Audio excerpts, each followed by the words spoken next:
Otros hermanos, vamos a abrir nuestras Biblias este día, hermanos, y quisiera invitarles para que tomemos la Escritura y leamos en la carta del apóstol Pablo a los Efesios, y aquí encontramos un compromiso, hermanos, que va más allá de lo exterior, más allá de lo que es general como iglesia, sino más bien vamos a platicar el día de hoy de un compromiso personal, de algo de nosotros, de la manera en la cual vivimos nuestra relación con Dios, la enseñanza de Cristo, y es algo completamente interno. Así que entonces voy a invitarles a que leamos Efesios capítulo número 4 y vamos a leer del versículo número 20 hasta el final, que es el número 32.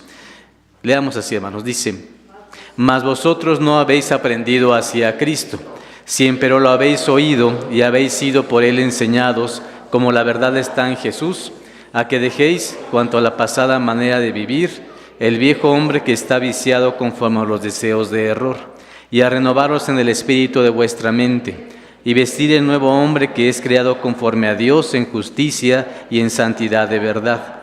Por lo cual, dejada la mentira, hablad verdad cada uno con su prójimo, porque somos miembros los unos de los otros.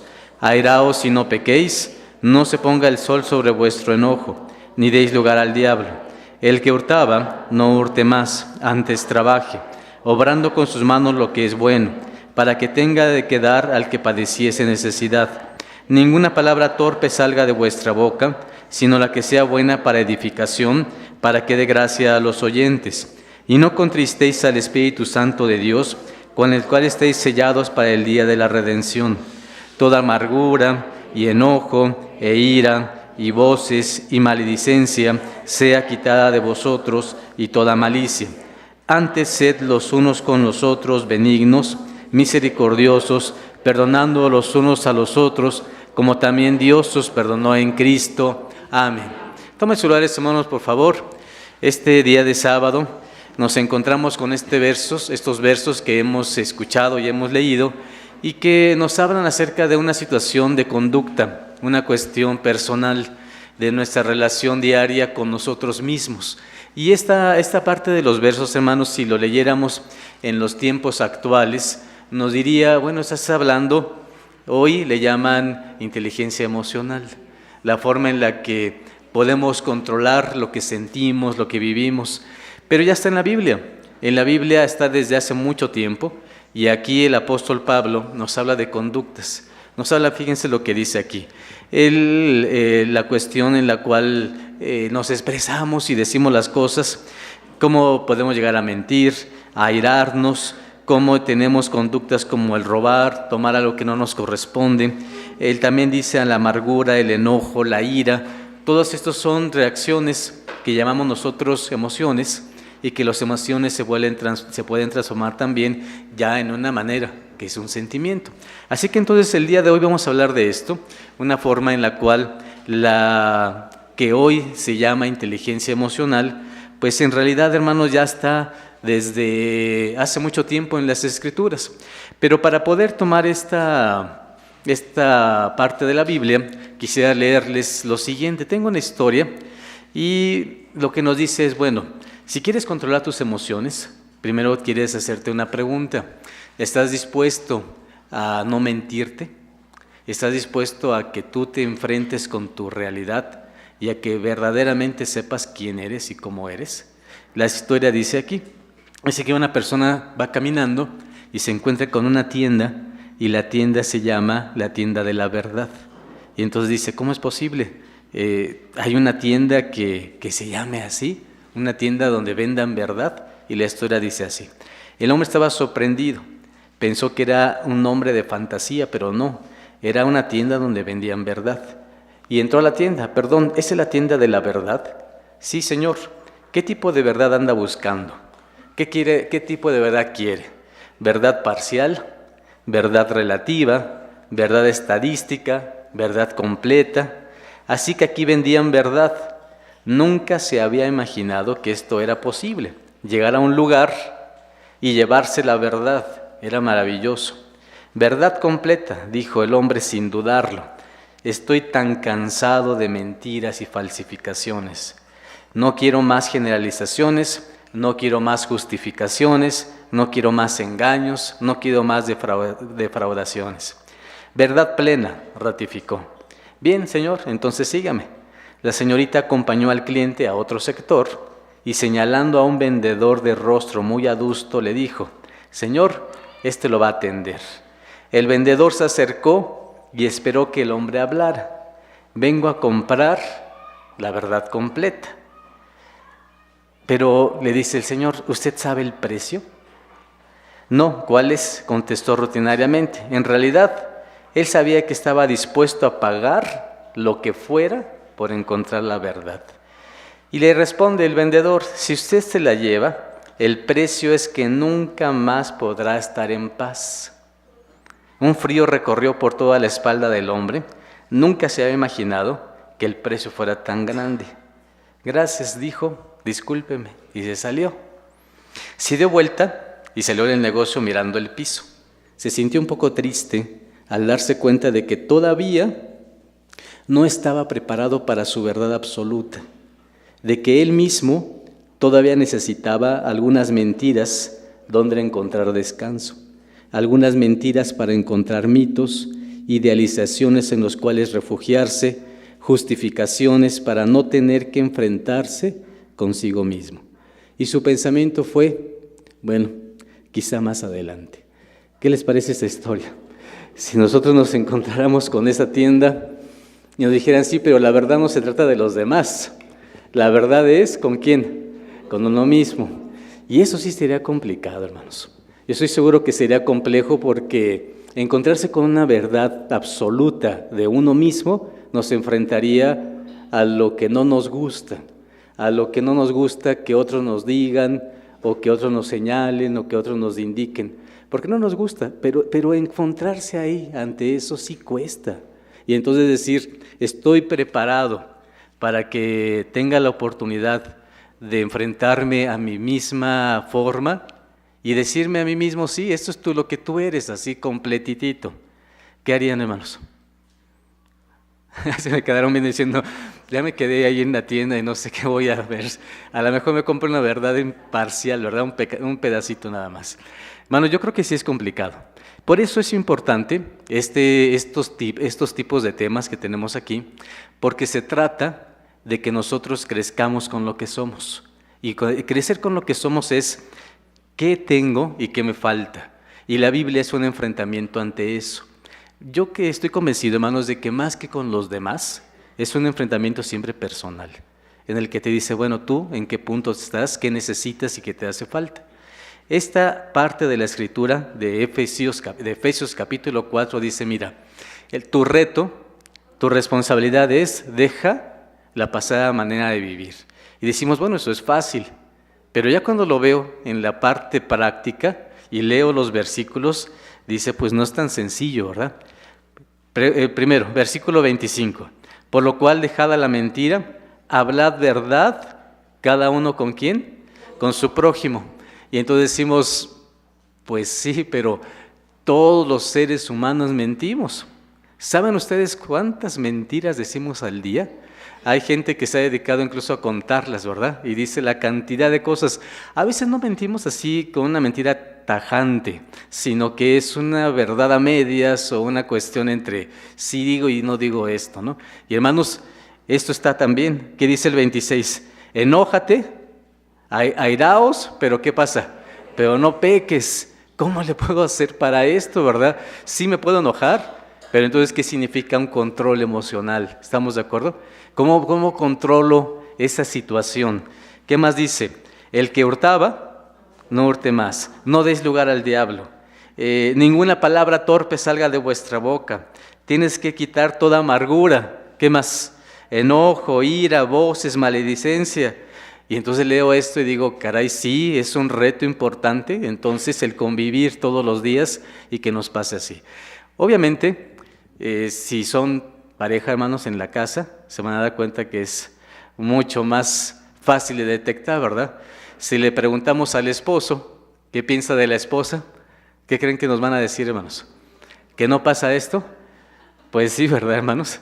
Y si le preguntamos al hijo o a la hija, Pues también y por supuesto. Entonces vamos a comenzar con nuestro tema. Voy a poner aquí en la pantalla, hermanos, algo que nos va a ayudar para que podamos tener este control que nos explica la Escritura. Y lo primero es, vamos a hablar que el ser humano tiene esto que llamamos emociones. Y las emociones son de esta manera. Vamos a ponerlo aquí en pantalla, son reacciones que son biológicas. Eso es lo primero que tenemos que darnos cuenta. Son biológicas a estímulos externos o internos que ocurren de forma inmediata y son de corta duración. Son respuestas que surgen de forma espontánea e inconsciente. Se originan en el cerebro creando reacciones bioquímicas y son como energía que recorre el cuerpo. ¿Qué se siente cuando tienen una emoción? Por ejemplo, la emoción de la alegría. Hermanos, es algo que nos pone efusivos, ¿verdad? Y nos gusta. Pero también está la emoción que tiene que ver con la ira. Y entonces nos llenamos de enojo y que es como si recorriera el cuerpo, ¿no? Una energía. Lo que tienen es que las emociones son inconscientes. Y eso es muy importante. No las piensan. ¿Qué pasa, hermanos?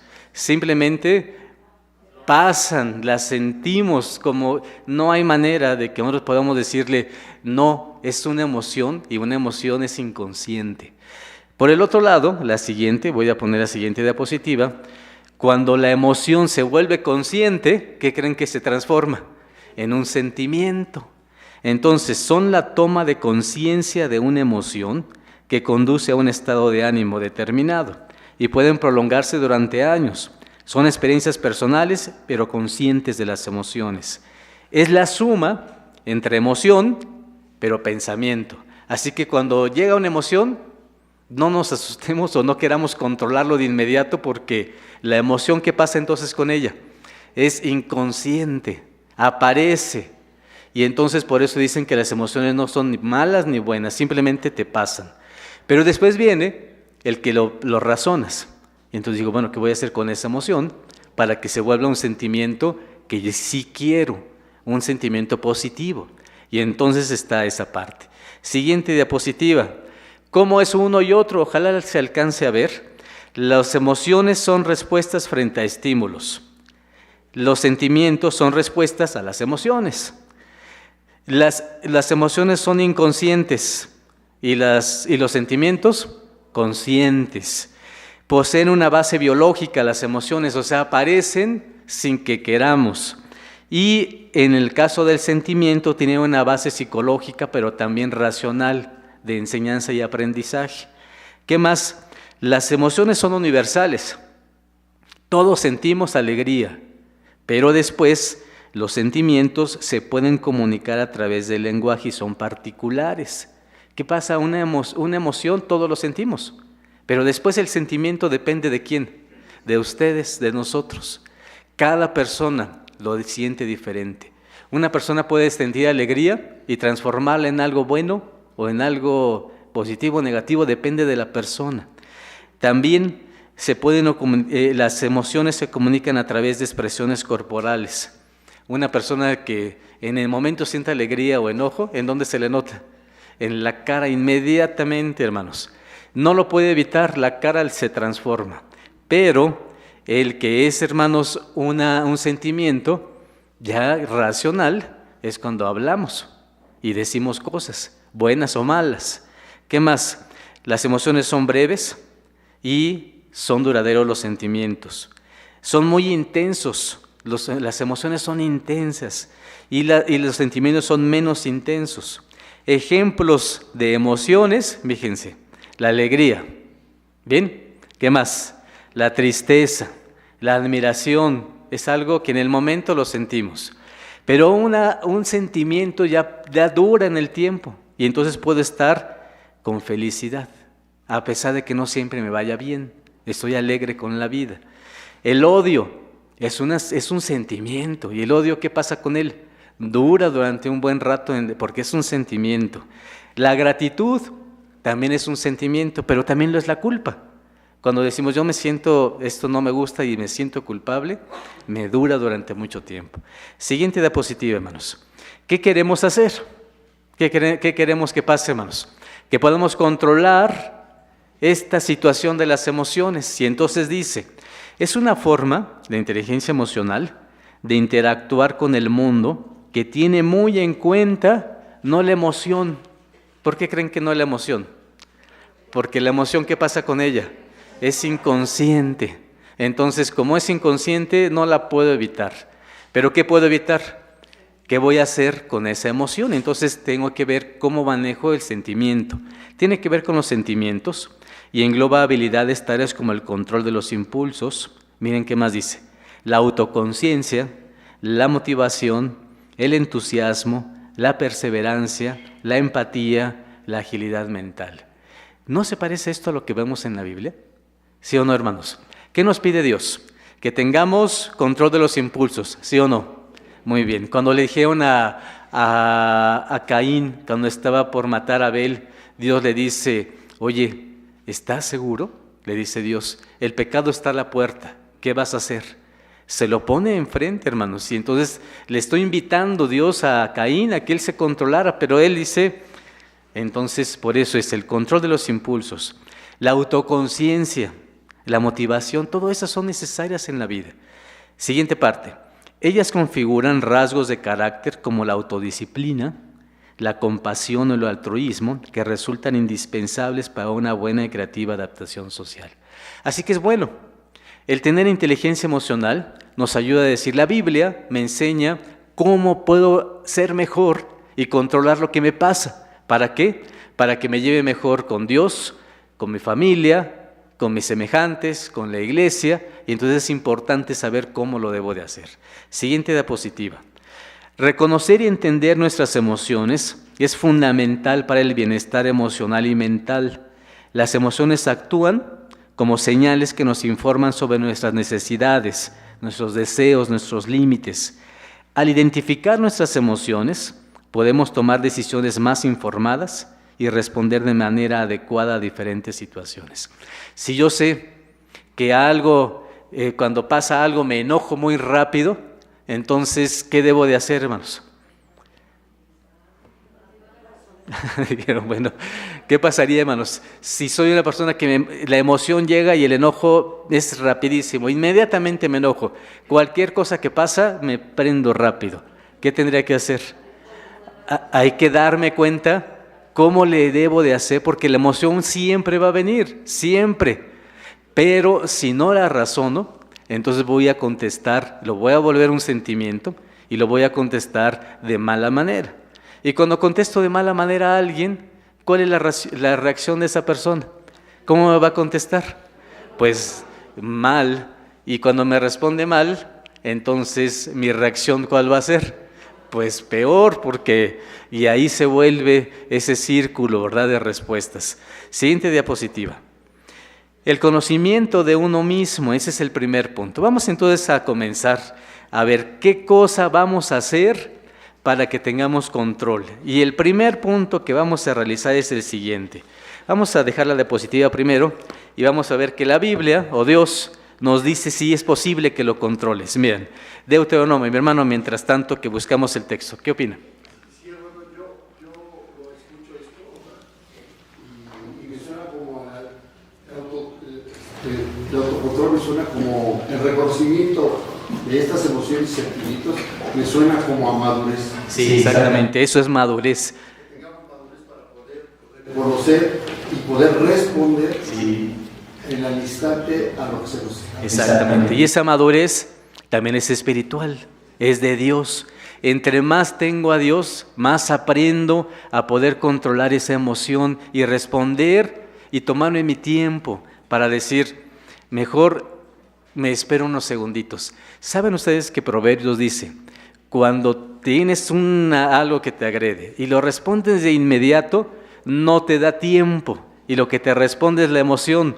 Pero si te das una oportunidad a no responder inmediatamente, date 3 segundos para responder, de verdad que te da tiempo para razonarlo y entonces que puedas encauzarlo a algo positivo. La Biblia dice, hermanos, que Dios nos da la oportunidad de decisión.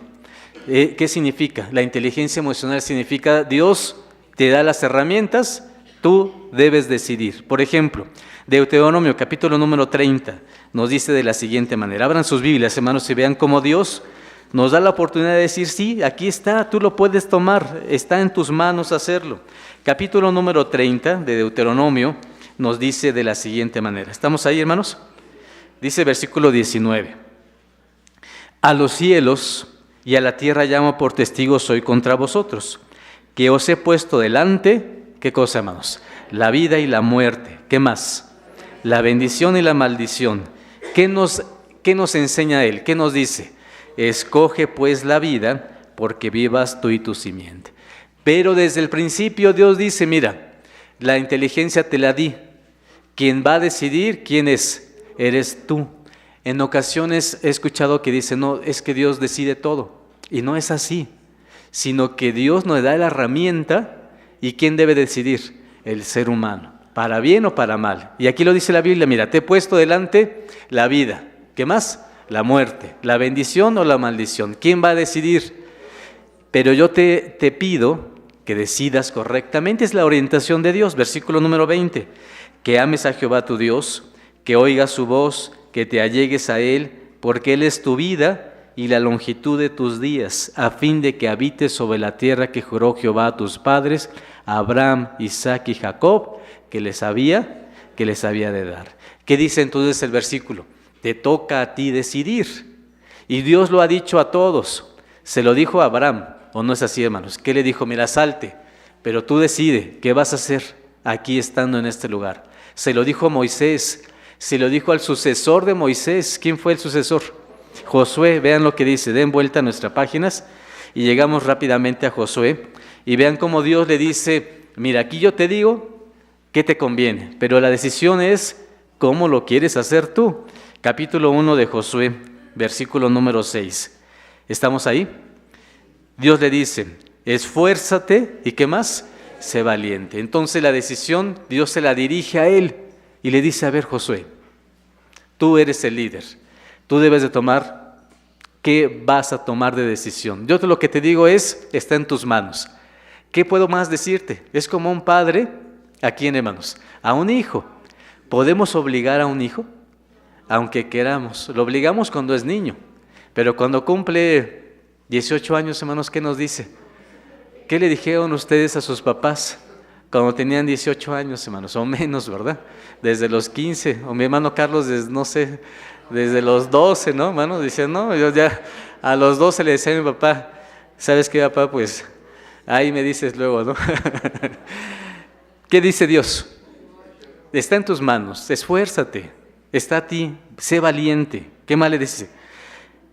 Versículo 6, porque tú repartirás a este pueblo por heredad la tierra de la cual juré a tus padres que la daría a ellos. Solamente te esfuerces y seas muy valiente para cuidar de hacer conforme a toda la ley que mi siervo Moisés te mandó. No te apartes de ella, ni a diestra ni a siniestra, para que seas prosperado en todas las cosas que emprendieres. ¿La guía de Dios está, sí o no? Por supuesto. Dice la Escritura, hay un verso en la Biblia que dice que si Dios no edifica la casa, en vano se edifica. Dios está, pero la edificación de la casa, ¿a quién le corresponde? A uno mismo. Así que entonces Dios va a ayudar, pero no depende de nosotros. ¿Les gusta así? ¿O no les gusta, hermanos? ¿Les gusta que Dios decida por ustedes o les gusta que Dios les dé la oportunidad de decidir? Yo creo que me siento mejor así, ¿verdad, hermanos? Si Dios me dice, mira, aquí está, tú decide. Entonces me siento, miren, más cómodo, me siento tranquilo, pero además, como dice nuestro hermano, más responsable. Si no me va bien, entonces, ¿qué pasa? No le puedo decir a Dios, oye Dios, tú decidiste mal, sino que tengo que decir, ayúdame Dios porque no he decidido bien. Y entonces por eso dice aquí la Biblia, mira, yo te digo cómo te va a ir bien, depende de ti. Si haces esto correcto, te va a ir bien en todas las cosas que emprendieres, en todo. ¿Dios se limita?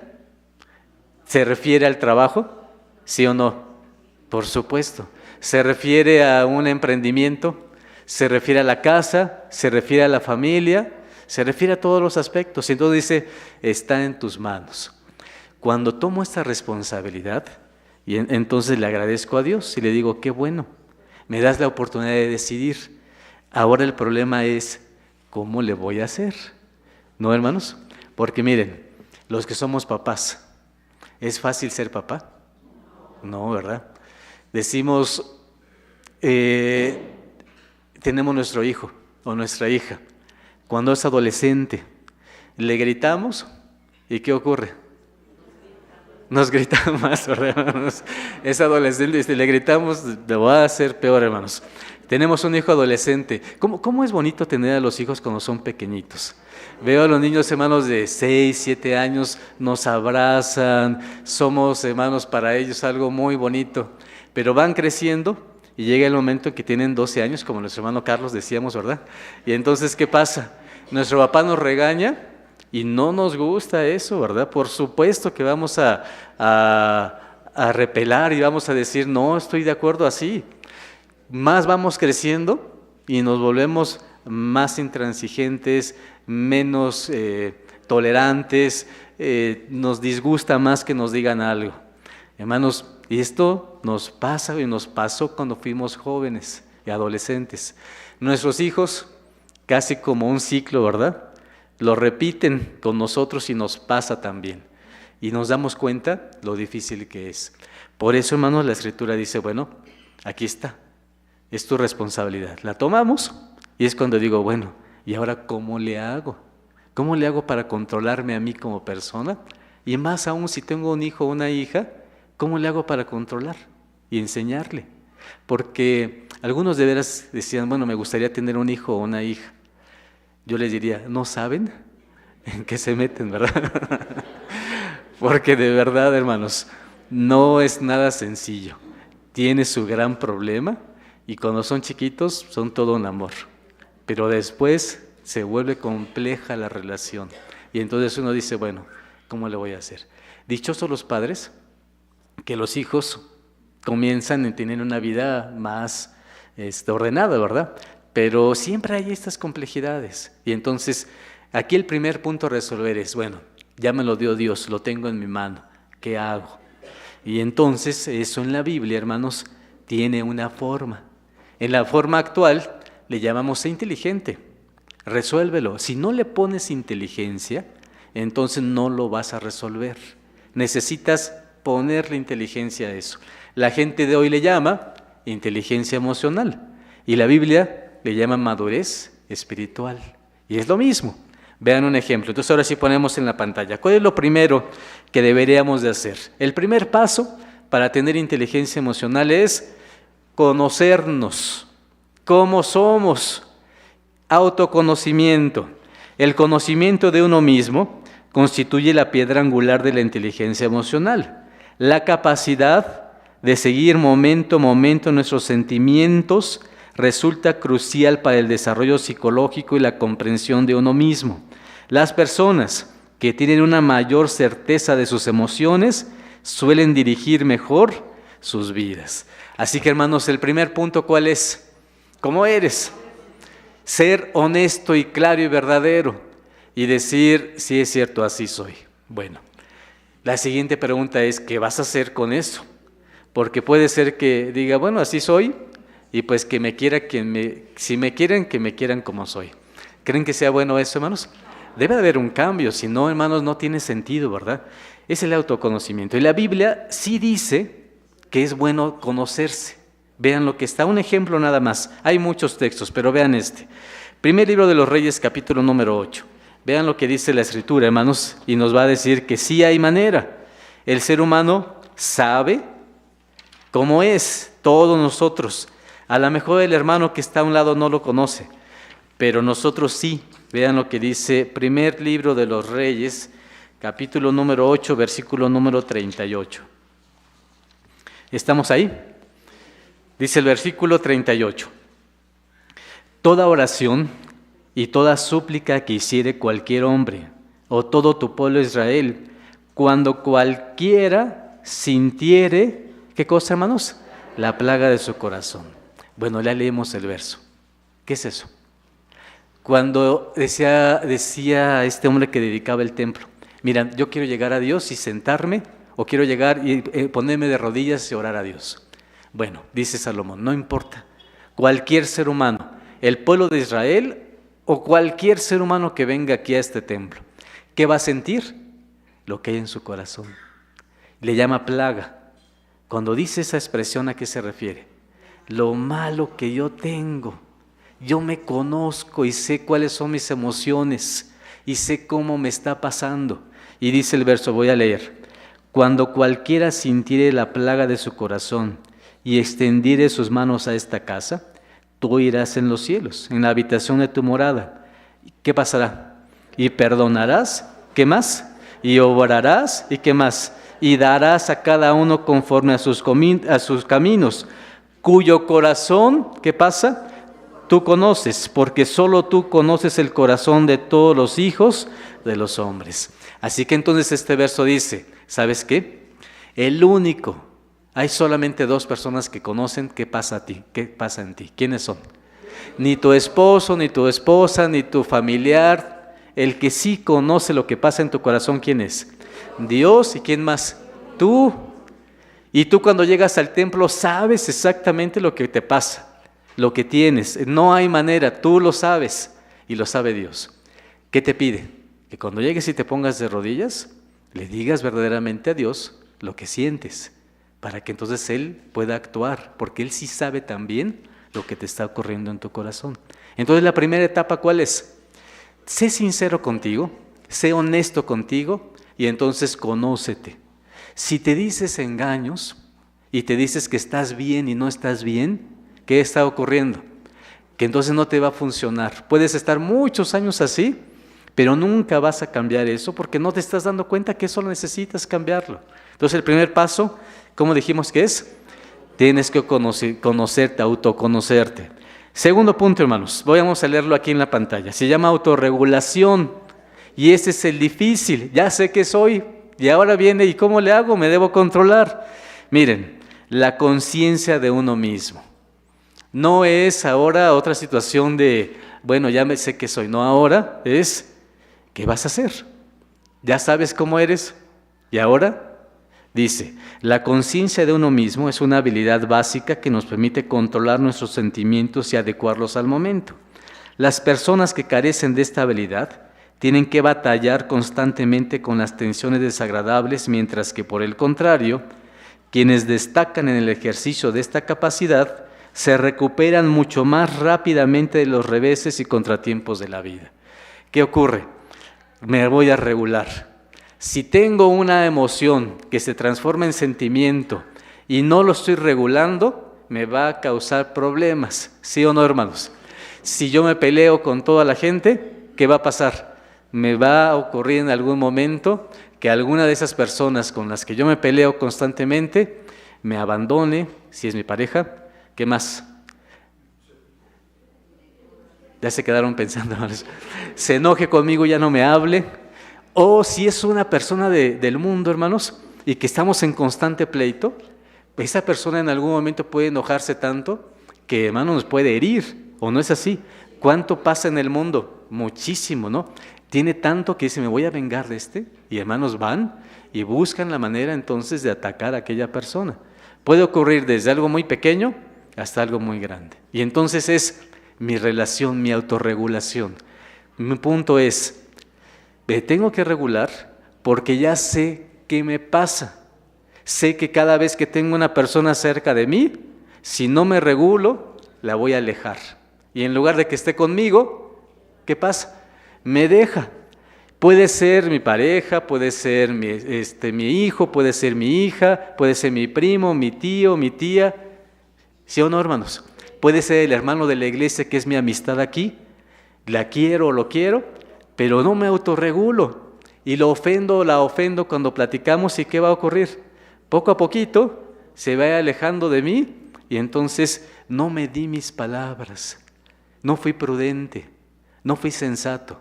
Y entonces no quiere decir que sea uno engañoso, sino quiere decir que cada cosa tiene su momento. Hay que saber hacer las cosas. Mi hermano, por ejemplo, una pregunta. ¿Cuál es el mejor método que dicen los psicólogos cuando uno va a decir algo a una persona? Algo negativo, algo que decimos, no me gusta de ti esto. ¿Cuál es el mejor método?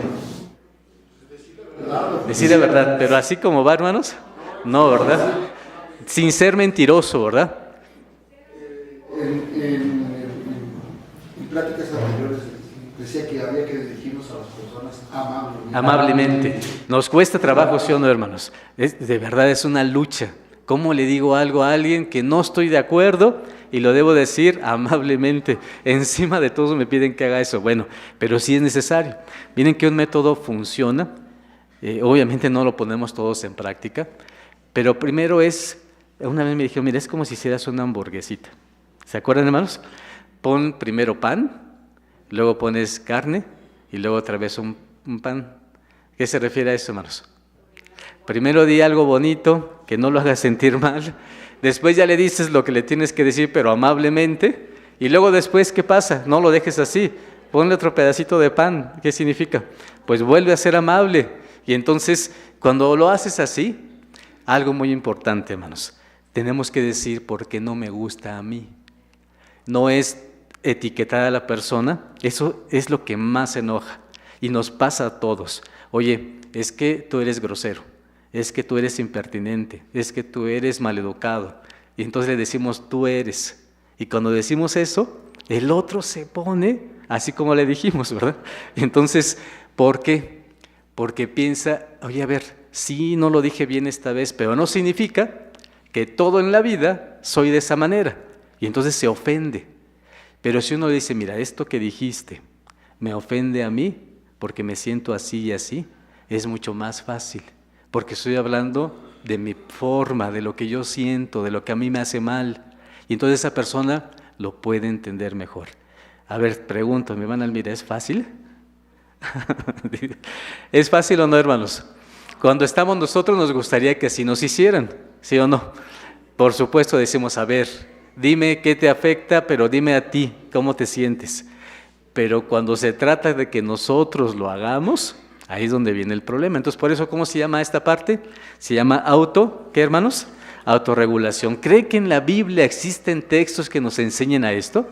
Miren, hay también muchos. Les voy a poner 2 ejemplos. Segunda de Timoteo, capítulo número 3. Dice la Biblia de la siguiente forma. Segunda de Timoteo, capítulo número 3. Voy a leer los versículos 13 y 14. Segunda de Timoteo 3, versículo 13 y 14 dice así. Mas los malos hombres, ¿quiénes más? Los engañadores, irán de mal, ¿en qué? En peor. Engañados y además, ¿qué? Habla completamente de emociones, ¿sí o no, hermanos? Dice aquí, una persona que es mala va a ir de mal en peor, le va a pasar esto. Pero ¿qué dice el versículo siguiente? Número 14. Empero, persiste tú en lo que has aprendido y te persuadiste, sabiendo de quién has aprendido. ¿Y de quién has aprendido? Versículo 15. Y que desde la niñez has sabido las sagradas escrituras, las cuales te pueden hacer sabio para la salud por la fe, que es en Cristo Jesús. Así que entonces, ¿existe la autorregulación? Sí. ¿Qué le dice Pablo a Timoteo? A ver, hay mucha gente que se deja llevar y es engañado y se vuelve a engañar y no salen de ese círculo. ¿Qué tienes que hacer tú? Salte de eso y persiste, esfuérzate, te va a costar trabajo, pero debes de esforzarte en ser verdadero. ¿Dónde lo aprendiste? En las Sagradas Escrituras. Vean lo demás. Primera de Timoteo, capítulo número 6. Vamos a darle vuelta a nuestra página y vamos a Primera de Timoteo, capítulo número 6 y vamos a leer versículos 11 y 12. ¿Estamos ahí? ¿Sí estamos, hermanos? Dice el versículo 11. Mas tú, hombre de Dios, ¿qué debes de hacer? Aprende a controlarlo, huye de estas cosas. ¿Qué debes de seguir? Aprende la justicia. ¿Qué es justicia? Dice, entonces, justo es, debo de decirle las cosas a todos y actuar de una manera en que a cada uno le corresponda lo que es merecido. No puedo darle más o menos porque me cae bien o porque me cae mal. Y entonces debe ser justo. ¿Qué más dice el verso? Ten piedad. Si quieres que tengan piedad de ti, pues también sé piadoso con los demás. ¿Qué más dice el verso? La fe, la caridad, sé paciente, ten mansedumbre, pelea la buena batalla de la fe, echa mano de la vida eterna, a la cual asimismo eres llamado, habiendo hecho buena profesión delante, ¿de quién? De muchos testigos. Finalmente, entonces dice el verso, sí, entonces busca que esto te pase, que puedas aprender a ser misericordioso, manso, a encontrar respuestas correctas. Date tu tiempo, no respondas inmediatamente, date tu tiempo para que puedas ser de la mejor manera. Siguiente punto, hermanos, lo vamos a poner aquí en pantalla. Otra manera de controlarnos, hermanos, de la inteligencia emocional se llama la automotivación. Le vamos a leer. El control de la vida emocional y el enfoque a un objetivo resulta esencial para mantener la atención, la motivación y la creatividad. Las personas que tienen esta habilidad suelen ser más productivas, más eficaces en todas las empresas que emprenden. ¿Qué dice esta definición? ¿Quieres tener inteligencia emocional? No te lleves siempre por tu emoción, ocupa tu cerebro en algo. Esos pensamientos los tienes porque a veces no tienes en qué pensar. Y entonces, ¿qué necesitas hacer? Enfócate en una actividad. Entre más tengas una actividad que hacer, ¿qué va a ocurrir? Te vas a enfocar en eso, vas a dedicar tus energías a eso y entonces te va a importar menos lo que piensen de ti y además vas a estar menos preocupado viendo los defectos de los demás. ¿En qué te vas a dedicar? Más en ese objetivo que tienes. Y entonces, ¿qué dice la Escritura? Ponte entonces un trabajo, ponte una meta, trabaja en ella y busca. Y puede ser desde la educación de tus hijos, hacerlo cada vez mejor, desde la forma en la que tú llevas tus negocios o tu trabajo, lo que tú realices. Y en la Biblia, por supuesto que hay ejemplos. Les voy a preguntar, hay uno muy importante. Dice que el enfoque debe de ser como de un corredor. ¿Se acuerdan de esa parte de la Biblia? ¿Qué dice? Pone el ejemplo de una persona que corre ¿en dónde, hermanos? En un estadio. ¿Ya había estadios en ese tiempo? ¿En dónde? ¿En Jerusalén? No, ¿en dónde había, hermanos? Había desde Grecia y en Roma. ¿Y entonces qué había? Había personas que se dedicaban a una actividad deportiva. Y dice, mira, es como aquel que tiene que correr. Hermanos, por ejemplo, si ustedes les dijeran, miren, mañana corremos un maratón, ¿lo podríamos hacer? No, hermanos. ¿Saben cuánto tiempo se debe dedicar una persona para correr un maratón? Debe de entrenar meses, casi años, hermanos, porque el desgaste son 42 kilómetros y medio. Uno pudiera decir, bueno, corro, no pasa nada, 40 kilómetros es pues algo que no es tanto. Hermanos, si lo hace una persona sin preparación, hasta pone en riesgo su propia vida, porque no es algo que se pueda hacer así. Bueno, dice, bueno, no son, no, un maratón no, 10 kilómetros. ¿Sí, hermanos? ¿Tampoco? Decimos, aquí en la ciudad ponen y abren las calles para que podamos correr o la gente pueda andar en bicicleta y siempre ponen médicos. ¿Se han visto eso, hermanos? ¿Por qué creen que lo hacen? Pues porque hay gente que cree que puede lograrlo, pero no puede hacerlo así. Entonces dice Pablo, mira, no es sencillo. Así como un corredor tiene que esforzarse y poner la meta en eso, también lo va a hacer un cristiano. Primera de Corintios, vamos a leer el ejemplo. Dice Pablo, incluso no quiero que corras solo por correr, porque entonces no está el objetivo. Pablo dice, yo quiero que incluso corras, pero para ganar, para que ganes. Y entonces dice, Primera de Corintios, capítulo número 9, versículo número 24. ¿Estamos ahí? Primera de Corintios, capítulo 9, versículo número 24. Dice la Escritura, hermanos. ¿No sabéis que los que corren en el estadio, todos a la verdad corren? ¿Más que dice Pablo? Más uno lleva el premio. ¿Qué nos dice? Mira, yo no te pido que solamente corras. Está bien, todos entrenan y corren, pero sí te pido que pienses en esto, enfócate en el premio, dice el verso. Corred de tal manera que lo obtengáis. No está diciendo queda en segundo lugar o en tercero o en último. ¿Qué dice Pablo? Corre con un objetivo. Si tu objetivo es correr, piensa en ganarlo. ¿Sí o no dice esto, hermanos? Y entonces dice, enfócate en el trabajo. Versículo 25. Y todo aquel que lucha, de todo se abstiene. Y ellos a la verdad para recibir una corona corruptible. Mas nosotros, incorruptible. Así que yo de esta manera corro, no como a cosa incierta. De esta manera peleo, no como a quien hiere el aire. Antes hiero mi cuerpo y lo pongo en servidumbre, me controlo emocionalmente, no sea que habiendo predicado a otros, yo mismo venga a ser, ¿qué? Reprobado.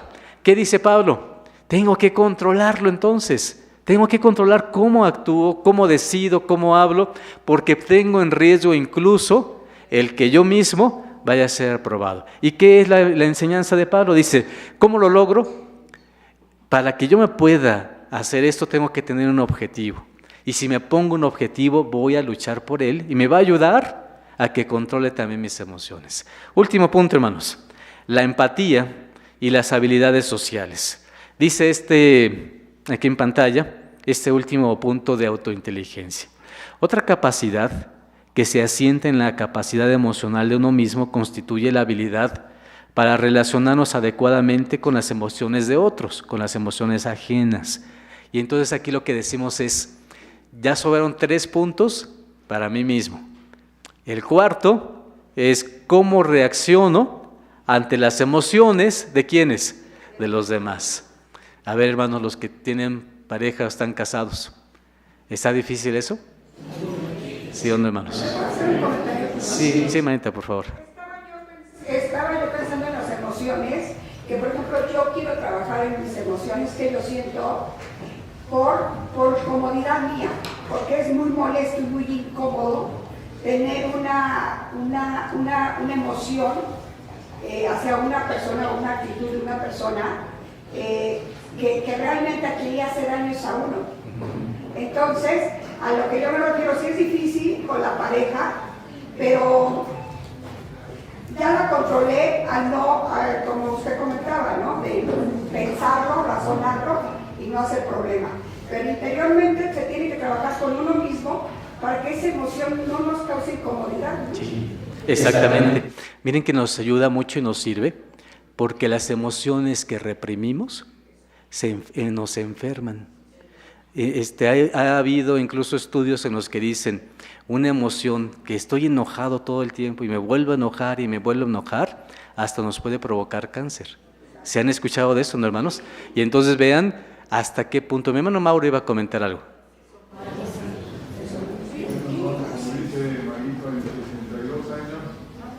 Es difícil cada día. Sí, ¿verdad? Mi hermana Margarita dice, ya me ventiló aquí el hermano Mauro. ¿Qué opina mi hermana Margarita para que se defienda un poquito?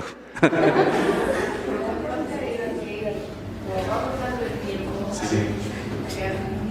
Pero cuando tiene un verdadero cariño y un amor donde nos conocimos, cómo trabajamos, cómo nos comunicamos, hermano, sí, a veces produce un cierto enojo, pero luego se arrepiente uno y vuelve uno a ser como antes. Así es. Hay una frase que dicen que el reino es de los arrepentidos, ¿verdad? Así que mi hermana Margarita dice que, ¿cuántos años tienen? ¿72 años de casados? 62 años de casados. Ellos sí son unos expertos, ¿verdad, hermanos? En esta situación. Vean lo que dice. Voy a releer. Otra capacidad que se asciende en la capacidad emocional de uno mismo constituye la habilidad para relacionarnos adecuadamente con las emociones ajenas. Las personas que logran tener empatía suelen ser un auténtico apoyo en la vida de los demás. Miren, hermanos, ese es el cuarto punto, y el cuarto punto es, ya logro controlarme, ya logro ser mejor. Y el que sigue ahora es la emoción del otro. No lo puedo cambiar. ¿Saben ustedes eso, hermanos? A la pareja, o al hijo, o a la hija, o a la familiar, él si quiere cambiar, va a ser solito o solita. Y nosotros no los podemos cambiar, son como son. Si van a cambiar es por ellos mismos. Y entonces, ¿qué hago mientras? Mientras tengo que aceptar que son como son. Y entonces, si acepto que son como son, es ahí donde viene el gran reto importante. Dice la Biblia, soportándose los unos a los otros en amor, soportándose, porque es un reto hacerlo. Y entonces esto es, no lo voy a cambiar, ella o él es como es y tengo que adecuarme. Si yo, por ejemplo, sé que si digo algo lo hace sentir mal, es ahí donde es mi mayor reto. Se nos olvida. A veces no lo hacemos pensando en hacerle mal, sino que como no lo tenemos presente, se nos olvida y esa persona hacemos lo mismo y se enfurece, ¿verdad? Porque dice, ya te dije que eso no me gusta que hagas. Ay, sí es cierto. ¿Y qué pasa, hermanos? Lo tratamos de cambiar, pero pasan 2 o 3 días y se nos vuelve a olvidar. ¿Qué ocurre? Que entonces también yo estoy mal porque no me he hecho consciente de esa situación. Mi hermana. Bueno, hay otro texto que a mí me lo dijeron mis papás de chica, Sí. y hasta más grande supe que no era de mis papás, sino tenía aquí en la Biblia. Es trata a los demás como quieres que te traten a ti. Sí. Y esta frase es, trata a los demás como quieres que te traten a ti. Y también hay otra que dice, trata a los demás, busca que así como tú quieres que logres que las emociones de otros se controlen, pues primero controla las tuyas. Vean lo que dice la Escritura, vean lo que dice aquí. Primera de Juan, capítulo número 4, la Escritura nos dice en el versículo número 20. ¿Estamos ahí? Capítulo 4, Primera de Juan. Primera de Juan, capítulo número 4, versículo número 20. Dice así, si alguno dice, yo amo a Dios, ¿pero qué le pasa? Y aborrece a su hermano, ¿qué somos, hermanos? Otra emoción, ¿cuál es esa? El ser una persona que dice algo mal y después se vuelve un sentimiento y una costumbre. ¿Cómo es ya? Mentiroso. Releo el verso. Si alguno dice, yo amo a Dios y aborrece a su hermano, es mentiroso. Porque el que no ama a su hermano al cual ha visto, ¿cómo puede amar a Dios a quien no ha visto? ¿Cuál es el gran reto que nos dice? Oye, sí es importante que tú esfuerces en entender a tu prójimo. Si no lo amas, no lo vas a poder entender. Solamente con amor lo voy a perdonar. Solamente con amor lo voy a ayudar. Solamente si lo amo o la amo, puedo entonces esforzarme para decir, no me gusta cómo es su actitud y voy a ayudarla para que cambie, pero su decisión es de ella o de él. Pero dice el versículo 21, y nosotros tenemos este mandamiento de él, que el que ama a Dios, ame también a su hermano. Esto es un mandamiento ¿de quién? De Dios. Así que entonces también es algo muy importante. Esta manera de control emocional es tu hermano y ámalo. Muy bien, hermanos. Final. ¿Qué obtenemos después de todo esto? ¿Creen que nos sirva? ¿Nos ayuda? Hermanos, ¿qué obtenemos si somos de esta manera? Si me logro controlar, miren, perdemos un peso que nos trae angustiando. Nos da menos problemas. Aprendemos a tener una mejor relación con los demás. Nos enojamos menos. Y hermanos, como les decía, nos enfermamos menos, porque tenemos un control. Y fíjense entonces que finalmente a Dios no le hace bien ni mal que una persona sea enojada o no enojada. Pues Dios es el grande y a Él no le importa si una persona se enoja o no se enoja. ¿Quién es el que repercute? A nosotros mismos. Es nosotros quien lo sufrimos o quien lo tenemos. Sin embargo, Dios pone un mandamiento y dice, ¿sabes qué? Si tú me amas, tienes que aprender a amar a tu prójimo. Si eres capaz de amar a tu prójimo, a quien ves, entonces es bueno porque me vas a poder amar a mí, que no me ves. Pero si no eres capaz de lo pequeño y de amar a tu prójimo que sí ves, ¿cómo piensas que me vas a amar si no me ves? Y entonces en ese diálogo dice el discípulo de Jesús, ten cuidado, porque entonces no estás llevando lo que necesitas. Pero por el contrario, si tenemos esto, Filipenses nos dice así, Vean lo que dice mi hermano Abraham, si se pone de pie y nos ayuda a leer. Filipenses capítulo número 4. Va a leer el versículo 7 y el versículo 9. ¿Cómo dice mi hermano? Filipenses capítulo 4, versículos 7 y 9.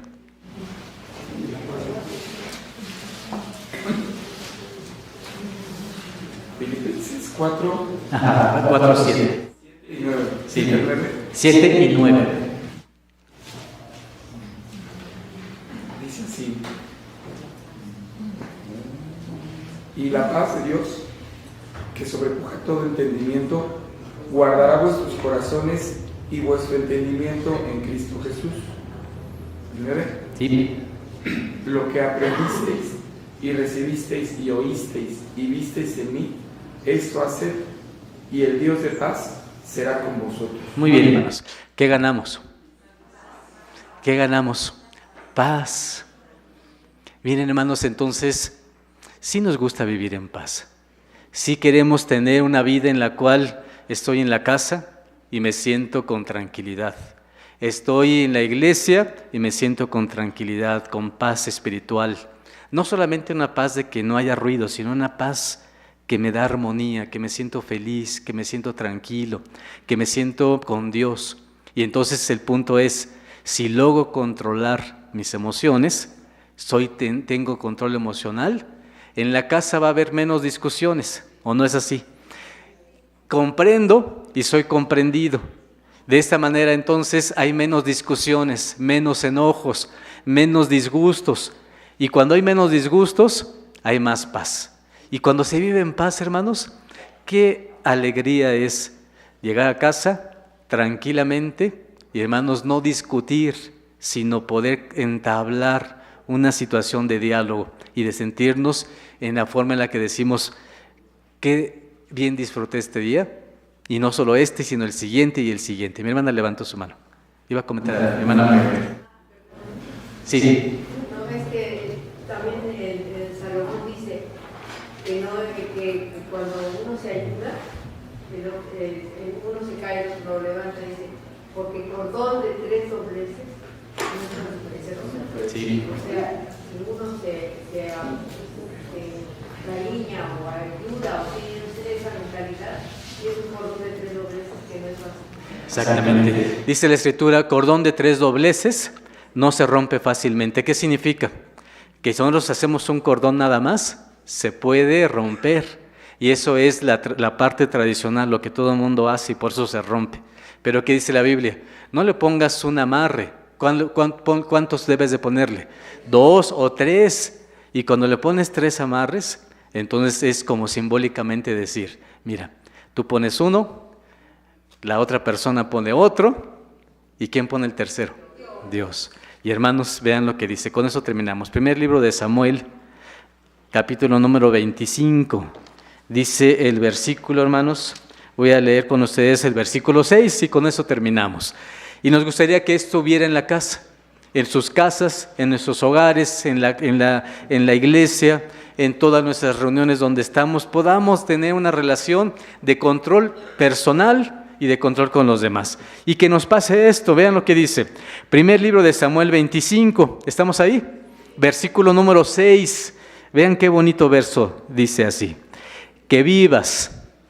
¿Cuál es el primer punto que dice la Escritura? Vive.